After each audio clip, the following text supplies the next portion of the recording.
तो मैप की इस श्रृंखला में हमने ये डिस्कस किया कि सबसे पहले स्टार्टिंग में पेंजिया, जो कि केवल एक कॉन्टिनेंट था, उसका विघटन और विस्थापन कैसे हुआ और वर्तमान की स्थिति कैसे निर्मित हुई। इसके बाद हमने सारे कॉन्टिनेंट्स मतलब महाद्वीप को देखा, उनकी खास बातों को देखा, उनके क्रम को देखा, और फिर उसके बाद हमने महासागर को देखा, उसकी खास बातों को देखा। फिर उसके बाद हमने अक्षांश और देशांतर को जाना कि वो क्या है, उनका कॉन्सेप्ट क्या है। उसके बाद हमने ग्रीनविच मेरिडियन को देखा, जिसको प्राइम मेरिडियन भी कहते हैं, और उसके बाद जिसको इंटरनेशनल स्टैंडर्ड टाइम जोन भी कहते हैं। और उसके बाद हमने देखा इंटरनेशनल डेट लाइन को, उसकी खास बात को। उसके बाद हमने पोल्स के बारे में चर्चा करी कि पोल्स किसे कहते हैं, पोल्स कितने प्रकार के होते हैं।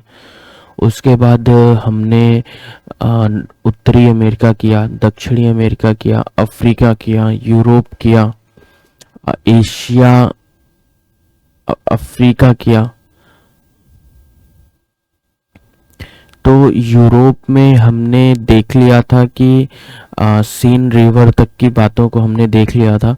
अब इस वीडियो में उससे आगे की बातों पर अपन चर्चा करते हैं। तो अपन ने यहाँ पे देखना है एटलस में, यहाँ पे आप देखिए कि एक माउंटेन्स है जिसको अवर्जेंस कहते हैं, इसको कहते हैं अवर्जेंस। और इस माउंटेन से एक रिवर निकलती है और वो जाके यहाँ पर गल्फ बे ऑफ बिस्की में मिल जाती है। बे ऑफ बिस्की और गल्फ ऑफ गैस्कोनी को हमने डिस्कस कर लिया था जब अपन ने ये डिस्कस किया था कि कितने देश हैं, उनकी राजधानी क्या है और कोस्टल तटीय क्षेत्र की क्या खास बात है। इस रिवर को कहते हैं लोइरे रिवर कहते हैं। और लोइरे रिवर जहाँ पर जाके गल्फ ऑफ बे ऑफ बिस्की से मिलती है, वहाँ पर एक शहर है जिसको कहते हैं नंटोस के बारे में खास बात आप ये याद रखिएगा कि नंटोस ये जो फ्रांस का एक शहर है, वो पेपर इंडस्ट्रीज के दृष्टि से काफी महत्वपूर्ण शहर है, क्योंकि यहाँ पेपर इंडस्ट्रीज का सबसे ज्यादा विकास हुआ है।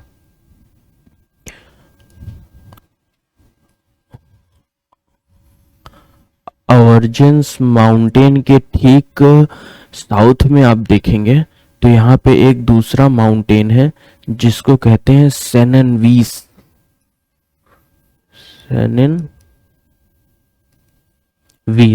इससे एक नदी का उद्गम होता है और वो भी जाके बे ऑफ बिस्की में मिल जाती है। इस नदी को कहते हैं गैरोन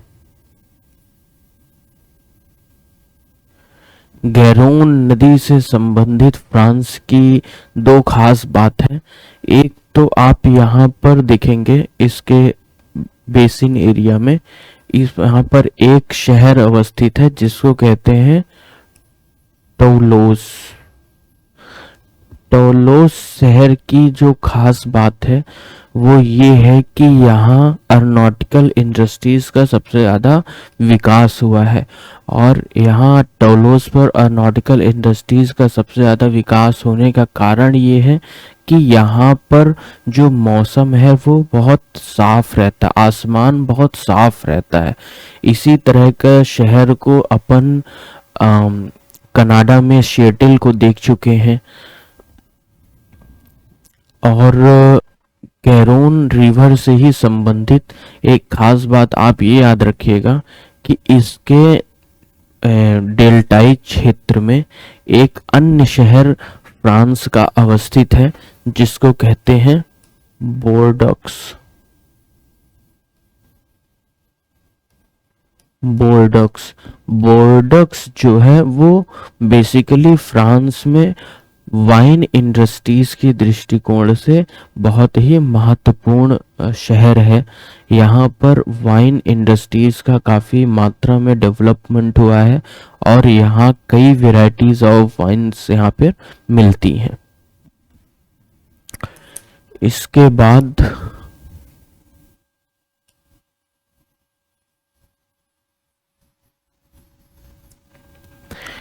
बाद इस पेनिसुला को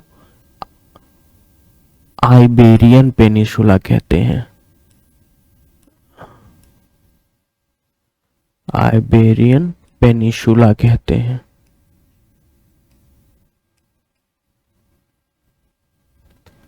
और अरेबियन पेनिसुला को, ये जो यूरोप का मेन लैंड है उसको अलग करने वाला यहाँ पे एक भौतिक सीमा पर अवस्थित एक पर्वत है जिसको पायरेनीज कहते हैं। पायरेनीज। तो आप ये कह सकते हैं कि जो पायरेनीज पर्वत श्रृंखला है वो आइबेरियन पेनिसुला को, यानी जो मूलतः स्पेन और पुर्तगाल जिस पर अवस्थित है, उसको यूरोप के मेनलैंड से अलग करने वाली श्रृंखला है। तो ये एक भौतिक सीमा का निर्धारण भी पायरेनीज पर्वत करता है। इस बात को आप भी याद में रखिएगा।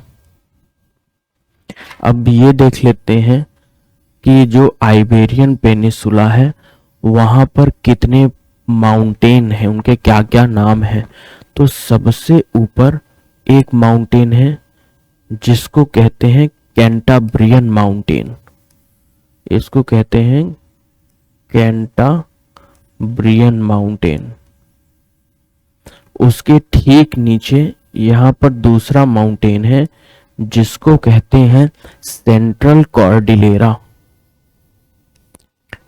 Central Cordillera.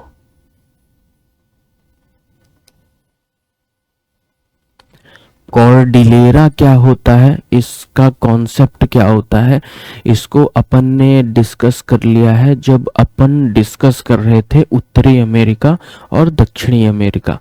तो अगर आपको कॉर्डिलेरा से संबंधित जानकारी नहीं है कि कॉर्डिलेरा किसे कहते हैं, क्यों कहते हैं, तो आप नॉर्थ अमेरिका और साउथ अमेरिका जहां पर हमने रॉकी माउंटेन्स और एंडीज माउंटेन को डिस्कस किया है उसको जाके आप समझ सकते हैं। इसके बाद यहाँ पर जो पर्वत है उसको कहते हैं शेरा मुरैना।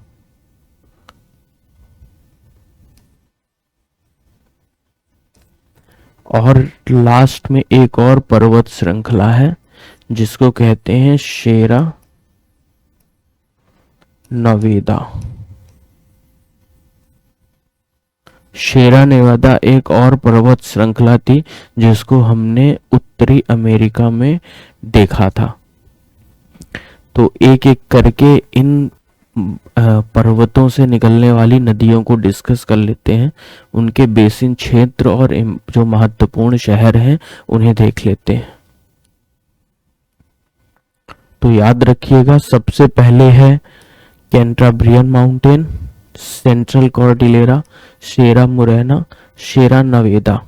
यहाँ पे जो सबसे ऊपर कैंटाब्रियन माउंटेन है, यहाँ से एक रिवर निकलती है जिस रिवर को कहते हैं ड्यूरो रिवर। ड्यूरो रिवर की खास बात तो आप ये याद रखिएगा कि इसके डेल्टाई क्षेत्र में एक शहर है जिसको कहते हैं पोर्टो। पोर्टो शहर की खास बात यह है कि यहाँ एक पोर्टो नामक वाइन का निर्माण होता है जो इस क्षेत्र में बहुत ही ज़्यादा प्रसिद्ध है। और अपन ने ये डिस्कस किया ही था कि इसको कहते हैं गल्फ ऑफ कैंडिच। इसको अपन ने जब पहली वीडियो थी कोस्टल रीजन की, उस पर इसको अपन ने डिस्कस किया हुआ है। तो ड्यूरो रिवर हो गई। इसके बाद एक अन्य जो महत्वपूर्ण रिवर है जिसको टोगस के नाम से जानते हैं, उसे देख लेते हैं।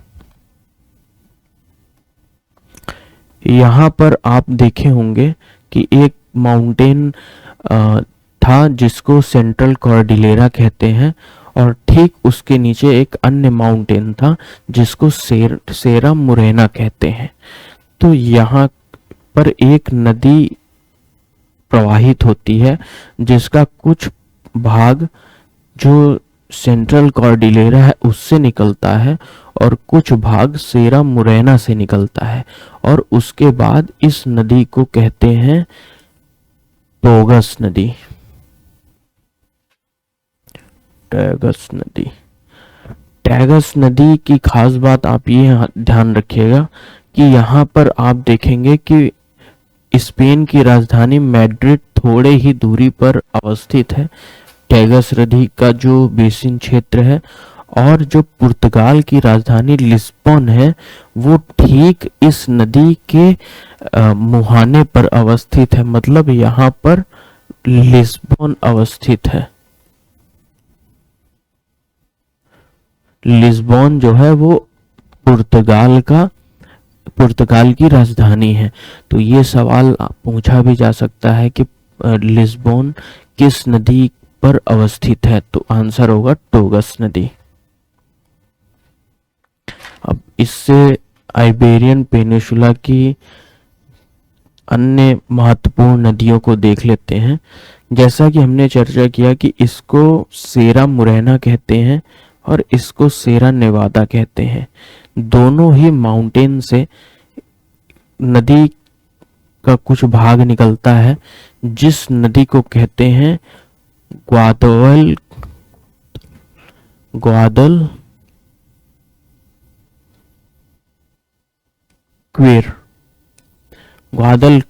नदी जो है वो सेरा मुरैना और सेरा नेवेदा दोनों ही पर्वतों से इसके थोड़े थोड़े से भाग निकलते हैं, और अंत में इस नदी को कहते हैं ग्वादलक्विर। ग्वादलक्विर के ठीक यहाँ पे आप देखिएगा कि एक शहर अवस्थित है जिसको कहते हैं शेविला। ये देखिए यहाँ पर अवस्थित है। इसमें नदी को नहीं बताया गया है, लेकिन नदी का नाम है ग्वादलक्विर। तो यहाँ पे जो सेविला शहर है ये यूरोप का एक ऐसा क्षेत्र है जो सबसे गर्म माना जाता है। यह स्थान पर यूरोप में अत्यधिक गर्मी पड़ती है।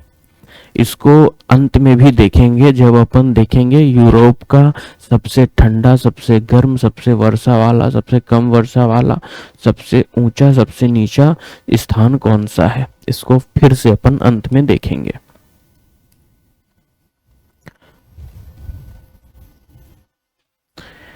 जैसा कि हमने चर्चा किया था कि यहाँ पे कैंटाब्रियन माउंटेन है, और कैंटाब्रियन के इस छोर पर आप देखेंगे तो आपको एक रिवर दिखेगी जिसको कहते हैं एब्रो रिवर। एब्रो रिवर कैंटाब्रियन माउंटेन से निकलकर मेडिटेरियन सी में गिरने वाली एक बहुत ही महत्वपूर्ण नदी है, और इसके किनारे के थोड़ा दूर में आप देखेंगे कि एक शहर अवस्थित है जिसको कहते हैं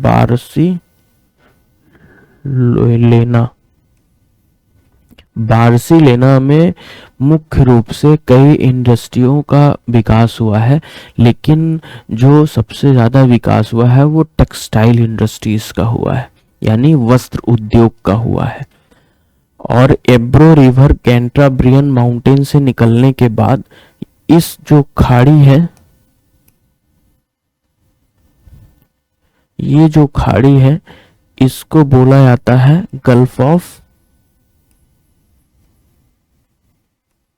गल्फ ऑफ ब्लेंसिया। ब्लेंसिया बोला जाता है। मतलब एब्रो रिवर कैंटाब्रियन माउंटेन से निकलने के बाद गल्फ ऑफ ब्लेंसिया पर जाके मिल जाती है।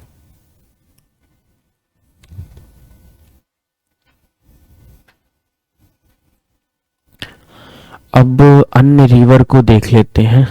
यहाँ पर आप देखेंगे, जैसा कि हमने चर्चा किया था, यहाँ पे अल्प्स माउंटेन है।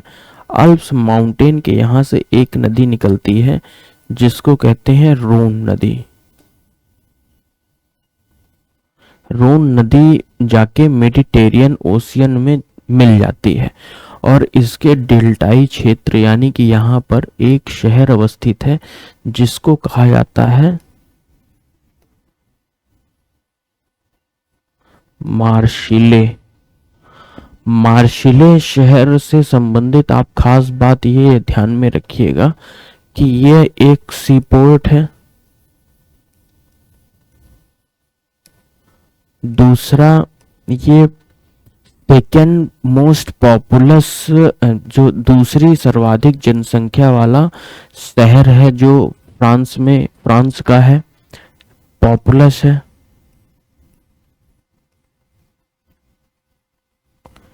तीसरा ध्यान में रखिएगा, क्योंकि ये शहर यहाँ पर अवस्थित है, मतलब कि भूमध्य सागरीय जलवायु प्रदेश पर अवस्थित है, जिसके कारण यहाँ रसदार फलों का उत्पादन होता है और रसदार फलों के उत्पादन के कारण यहाँ फूड प्रोसेसिंग मतलब खाद्य प्रसंस्करण उद्योग और जो मदिरा उद्योग है उनका सर्वाधिक विकास हुआ है फ्रांस में। तो यहाँ पर दूसरा फूड प्रोसेसिंग इंडस्ट्रीज भी है, फूड प्रोसेसिंग प्लस यहाँ पर ब्रेवरीज सेक्टर है। ब्रेवरीज सेक्टर का भी विकास हुआ है। तीसरा, आप खास बात ये रखेंगे कि ये सी पोर्ट होने के साथ साथ मेडिटेरियन जो सी है उसका सबसे व्यस्ततम सी पोर्ट है। इसके बाद आप यहाँ पे ये देखेंगे कि एक शहर है जिसको कहा जाता है लियोन्स। सिल्क टेक्सटाइल इंडस्ट्रीज का विकास हुआ है और टेक्सटाइल इंडस्ट्रीज में भी सिल्क जो इंडस्ट्रीज है उसका विकास हुआ है।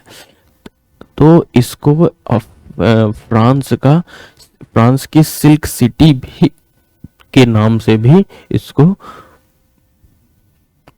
लिया जाता है, तो इसे सिल्क सिटी के नाम से भी जाना जाता है।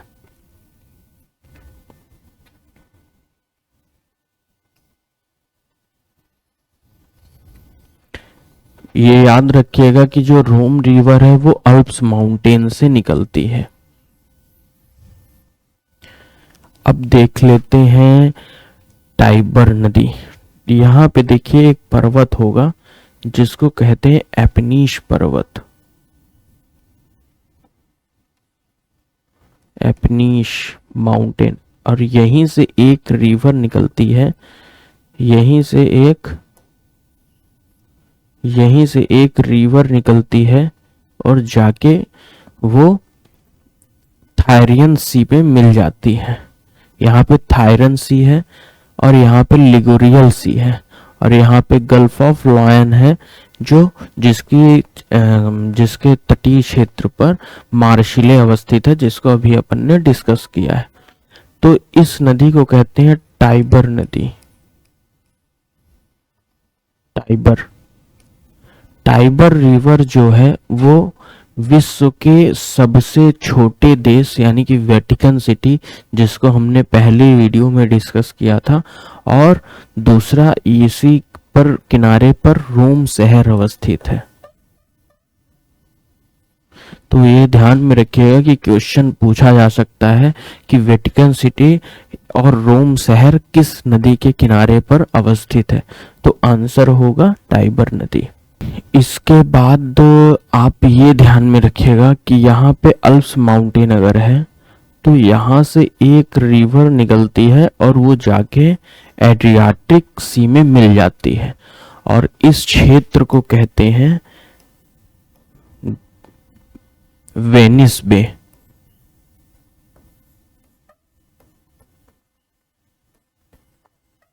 वेनिस बे जो कि एड्रियाटिक सी पर अवस्थित है, उसमें जाके मिल जाती है।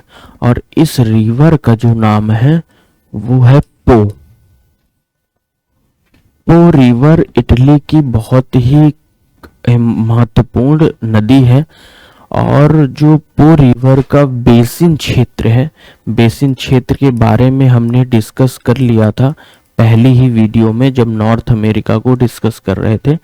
तो इसका बेसिन जो है वो चावल के उत्पादन के दृष्टिकोण से बहुत ही इम्पोर्टेंट है। दूसरा ये याद रखिएगा कि यहाँ पर एक शहर है जिसको कहते हैं मिलन।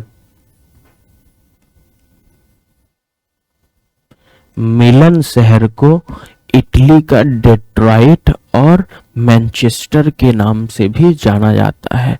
मतलब इसको डेट्रॉइट भी बोलते हैं और इसको मैनचेस्टर भी बोलते हैं।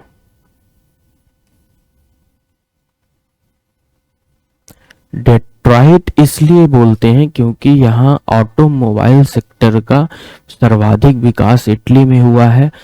और इसको मैनचेस्टर इसलिए बोलते हैं क्योंकि यहाँ टेक्सटाइल इंडस्ट्रीज का भी इटली में सर्वाधिक विकास हुआ है। और ये शहर इटली का सर्वाधिक औद्योगिक विकसित शहर माना जाता है। इसके बाद आप ठीक इसके मुहाने पर देखेंगे कि एक शहर अवस्थित है जिसको कहते हैं वेनिस। वेनिस शहर जो है वो इटली का एक ऐसा शहर है जहां पर हैंडीक्राफ्ट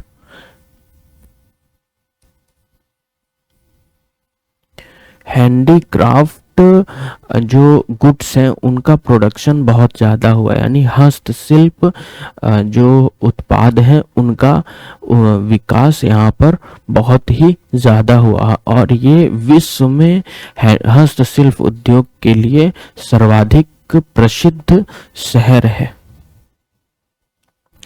तीसरी बात, पो नदी के बारे में आप ये याद रखिएगा कि जिस प्रकार से सामाजिक और सांस्कृतिक महत्व भारत में गंगा का है, ठीक उसी प्रकार से पो नदी का सामाजिक और सांस्कृतिक महत्व इटली में है।